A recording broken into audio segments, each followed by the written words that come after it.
Welcome to this week's edition of Sideline View here at the Hockey House, and several things to touch on this week, Jeremy. Let's start off with a big football game in the area, Pillager at Pine River Bacchus. Talk about that one and maybe what you're expecting to see on that one on Friday. Certainly, it's a huge North Star Conference game as well as a section game too. Both teams, Pine River and Pillager, are in the same section as well. Pillager's on a roll. They opened the season with a loss to Monoman, which is the top-ranked team in Class 1A.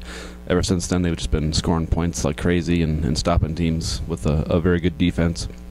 Pine River's kind of had a couple hiccups here with the Frazee a couple weeks ago, but they're a very potent offense as well. If they can stay healthy, they'll be good.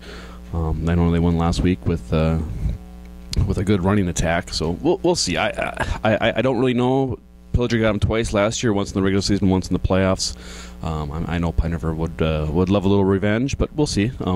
It should be a close game up in Pine River. They have the home field advantage, so anything's possible with those two teams. I know they're so close in proximity. They probably know each other pretty well. They play each other in basketball and every other sport. Mm-hmm. So it's becoming a pretty good rivalry, I think, with those two teams. So it should be fun. Definitely. It should be a good atmosphere for small town football. I was at the Warrior volleyball game last night. They had kind of a hard night on senior night. They lost 3-1 to a team that they had swept, St. Cloud Apollo, earlier in the season. So tough loss for them. Didn't play the best. I mean, they had quite a few errors. Unforced errors really hurt them, I think. So I think they have a tournament this weekend, and they finish the regular season, as is almost everything. It seems like it's coming down to the end of the regular season here for almost everybody. And one of the speaking of postseason, I know you're going to be doing the girls' soccer. Brainerd got the 4 seed, I believe, and they host number 5 Moorhead. That's at 4 o'clock on Thursday. Who knows? Could maybe go either way. I can't remember. I think Brainerd beat them in the regular season. 4-2 on a Saturday. It was a tough, rough, aggressive game between both teams.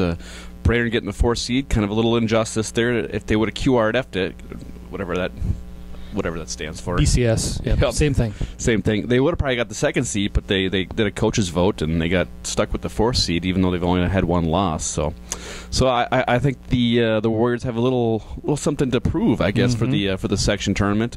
They did beat Moorhead 4-2, like I said. It is in Baxter. The girls can score. They can play defense. They have a good goalie. I expect a Brainerd win, but Moorhead's tough. They played them physical last time, so I would expect another physical game. So we'll see. Brainerd football is on the road Friday night at Grand Rapids. Always difficult when you go to someplace and they haven't won a game. They're 0-6. Some of their games have been close, but they've been out. Grand Rapids has been giving up 129 points in the 4th quarter, which shows that they've been pretty close, but they just haven't been able to finish off or keep teams from scoring. So. I don't know. I definitely have to favor Brainerd up there, but you never know. We'll see what happens. And obviously, almost every high school team in our area finishes the football season next Wednesday.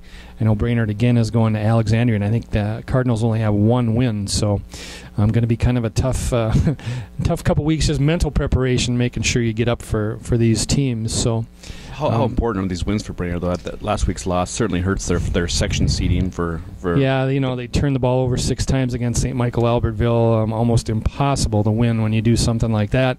I think it's going to be. I thought they had a shot to get a home game had they won that game, possibly, depending on how they did their last 2. Now I think they could possibly or potentially win out and still get no better than maybe a 5. It just depends on.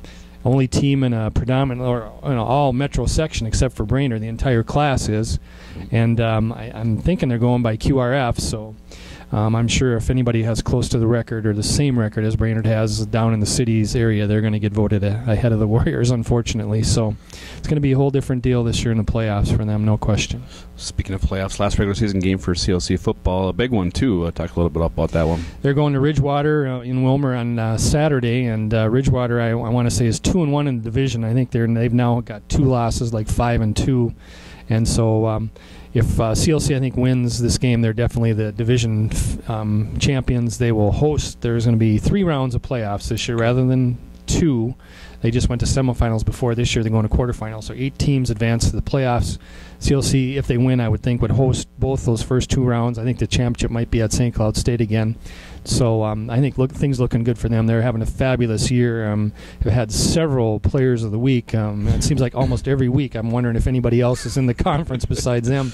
And, kind of transitioning to volleyball a little bit, too. I mean, Jane Peterson got her 500th win last Wednesday, and they've had this week. They have 3 players of the week from the volleyball team. So things, it's been a tremendous fall for the Raiders this year, and hats off to Greg Medic and Jane Peterson for the jobs that they're doing. Absolutely.